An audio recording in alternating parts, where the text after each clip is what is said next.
Hi, Frost. I am Zen from Trophy Esports.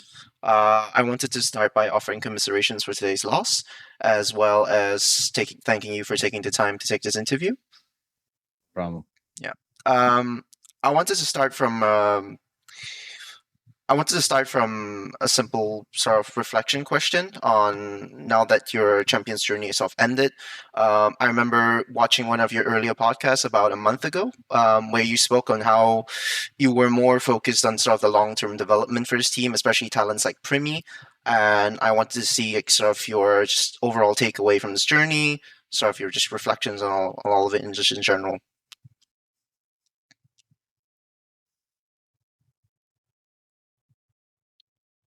Yeah, I think in some ways I'm a bad coach for this team and a good one for different reasons. Bad because you know, uh I feel like we can and should have done a better job at this tournament. Hmm. And for instance, personally not satisfied with the results. On the other side though, yeah, I mean, Jit Jit was here last year, but the truth is that team bottom of the league. They didn't practice very well. He didn't really get a chance last year to even. This was really his rookie season. Hmm. Governor being a rookie, Primmie being a rookie. It is a lot to put on them. Um, especially when someone like me is basically always talking about results and putting your best foot forward in games and having Hmm. an expectation to win. Those expectations are sometimes a lot for players their first time, Yeah. and it was difficult for them, Mhm. but I think they're doing great. Like I think they did the best that they could, and even qualifying for this is an achievement for your first time. So, I think that's probably what I think about the most. Is sometimes I have to remember that my personal ambitions or my personal experience, you know, uh, shouldn't always be shouldn't always be reflected upon them. So I do a good job, I think, of balancing that. But on a personal level, yeah, I'm, you know, super frustrated that I feel like we had a very, very, very good group for us and just didn't even want to map, which is insane to me. I think most people will look at the scoreline in the years to come and they see 0-4 Talon and they think, wow, you guys bombed out groups. The truth is, you guys pushed Leviathan to the brink. You guys almost did the same with Vitality in the second map as well. I think overall you guys did pretty well, all things considered, and especially as you said with rookie members in your team. I wanted to touch a little bit more on what you spoke on at the start of your answer, which was I remember when I was listening to one of your earlier answers in one of the other interviews, and you spoke about how um, you and the ties didn't necessarily gel at the start. So how did that sort of all come together? Like, has that come together? Like by this point, do you think? I think in some ways, yes. I think, for instance, Jit and Cruz, certainly. Hmm. There's still difficulties though, because again, um, I'm from North America, from New York City. Hmm. They're from Southeast Asia. So even things like conflict resolution is just much different Yeah. because, sometimes culturally, you know, yeah, the way we are as Americans probably isn't the way that, everyone else is in terms of interpersonal communication. Hmm. So I'm always having to like be careful about, I think, being too much on that side. An example being, if you think of sports coaches in America, a lot of yelling, anger, frustration, all that stuff. Yeah. It's not really the thing in Thailand. It's not really how they respond with each other or to each other. Hmm. So it's like that's like a small element of like, ooh, like sometimes you have to catch yourself going, all right, maybe I'm going a little bit in too hard because I'm frustrated about like, for instance, like what happened today, losing 5v3s in a row. Most of the times I'll yell at them. Yeah. It's because of things like that. Right. Hmm. Um, I think my relationship with the Cruz is probably the best of obviously all the ties. Primmie, he barely listens to me at all. He will always listen to Cruz. So him and I are just so different in like both how we approach the game and how we think about the game, and that's Hmm. expected because he's like, a very highly touted ranked player. Yeah. I've been in esports for a really long time, competing at a high level, so Hmm. I don't even think about ranked at all, or like what's a good fight in ranked, or how to approach X or Y or Z. Yeah. Um, but I think over the course of time, it's most certainly improved. Hmm. Um, yeah, I don't. I mean, relationship wise, I think everybody on this team got along and gelled pretty well, and Yeah. um, probably one of the best atmospheres I think I've been on in Valorant for sure. Hmm. So that's been a very good positive. I remember, I think first hearing Primmie's name a couple of months back when people were talking about sort of ranked demons that haven't quite made that transition over but could potentially do. And when I saw that you signed him, I think my first thought was sort of, wow, this guy's sort of aura is probably on sort of the same level as when Sentinel signed tens, 2021, that sort of level of excitement. Just sort of, what was your initial reaction, when sort of dealing, like how do you as a coach deal with sort of signing with this kind of massive following, this kind of massive um, reputation behind their name already before they even step foot on the stage? Yeah, I think so. I had note about him because we trialed him, Hmm. but I just said in my loser thing, they asked like, what's like one memory you have Yeah. about like this year, and one memory, honestly, is that I kicked Primmie out of trials because he did something that was not cool, Hmm. basically, and I knew how good he was because we were scrimming, let's just say, a top team for sure the year before, Yep. and he was dropping 30 because we played them back to back to back, and he dropped 30 every map. Hmm.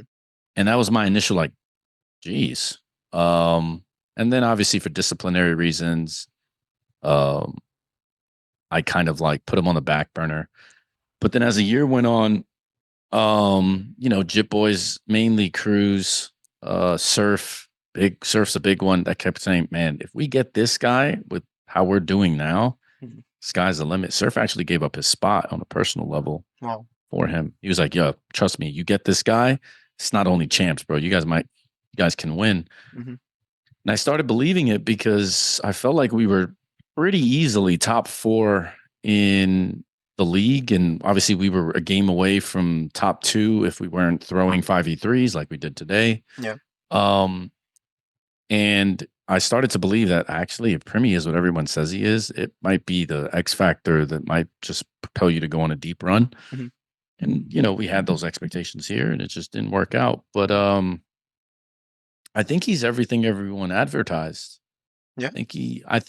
I think he will compete with the best players in the world, right? You hear Aspas, you hear, Yeah. Wu, you hear all these guys' names, but truthfully, when his game IQ meets his mechanics, Hmm.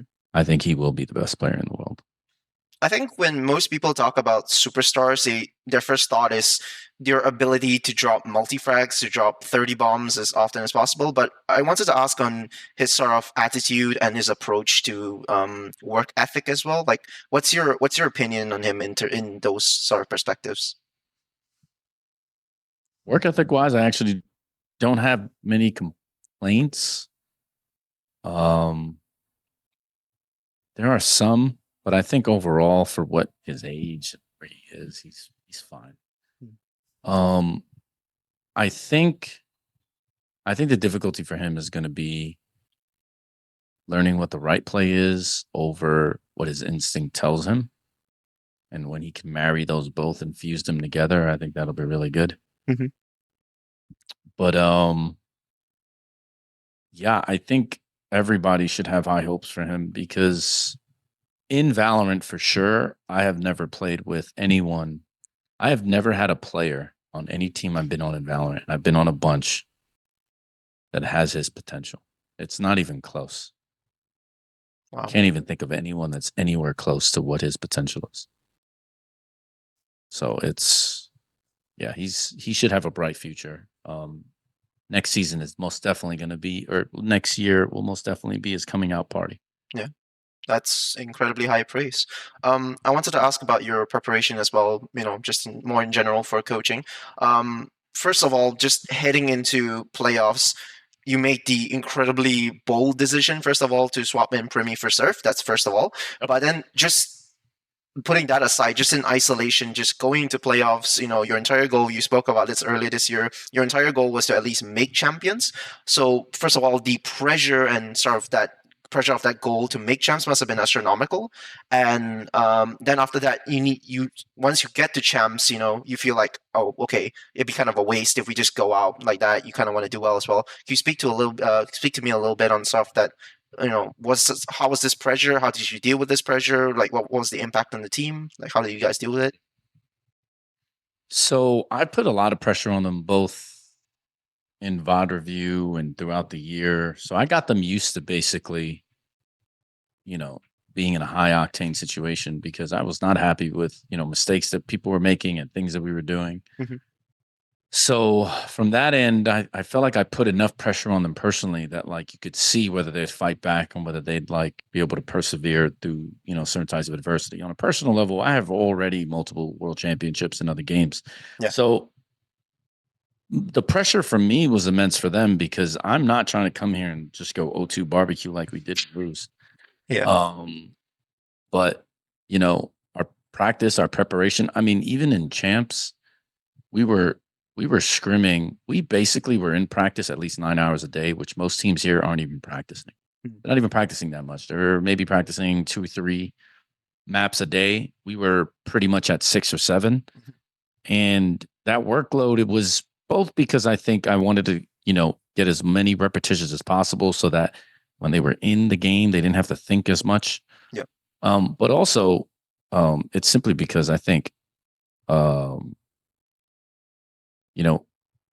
they need to work hard in order to accomplish whatever goal that they set out to do. Yep. And I didn't feel like it was in our best interest to just coast and not practice and just go in with the things that we did. Mm-hmm.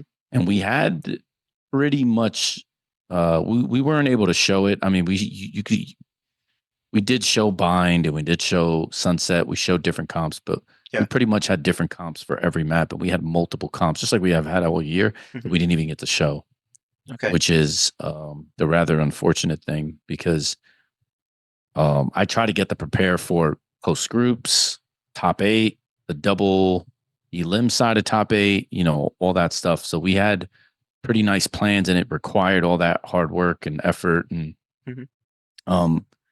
It put a lot of pressure on them because they had to study and they had to learn and they had to make sure they remembered everything and, all that stuff. And I think that is, even though it may not have come to fruition here and it didn't work, going through that, I think is only going to be good for them moving forward. I see. Both your press conferences, I remember the term you kept using was everyone needs to be a hero. I just wanted to ask on that because you spoke in your previous question on how your previous answer on how the amount of work that the amount of groundwork that you're trying to set up for this team. That said, what's sort of the biggest obstacle, what's sort of the biggest difference maker you think between you and that separates you from like the rest of the teams that have gone on further? Sorry. We are able to procure leads better than any team, I think, in VCT. I don't think I've ever seen a team get into a 5v4 as easily as we do. Mm-hmm. But at the same time, we absolutely do the exact opposite than most teams in that position. Yep. We don't close. And I think that's largely because there's so many different philosophies here. Ban was on a Korean team last year. Governor was on a North American Tier 2 team last year. Cruz was on a Thai team last year. And Primmie was playing ranked. There is no way to mind meld all of those different perspectives when situations happen. And then you have a communication barrier where once a call is made, everybody has to be on the same page. Once they get on the same page, Did you miss a timing? How long did that take? There's like a bunch of small issues there that pretty much only get sorted out with more reps and obviously when people speak the same language. So part of the off season here has to be English needs to improve, or you need to go to a full Thai roster. but me on a full Thai roster is probably not going to happen. So, so either I'm out of a job, they get a Thai coach, or they need to practice their English because sometimes, So the can't language communicate. barrier. I see. Yeah, it's a huge issue. So I it's a huge have another 2 pages of questions for you, but I've completely run out of time. It's been an absolute Oh, pleasure speaking with you, Frost. thank you. And I wish you all the best for the rest of the year. And if I get another Thank chance you. to speak with you in the future, I absolutely hope that I get that chance. Yes, sir. All the best for the rest of the year.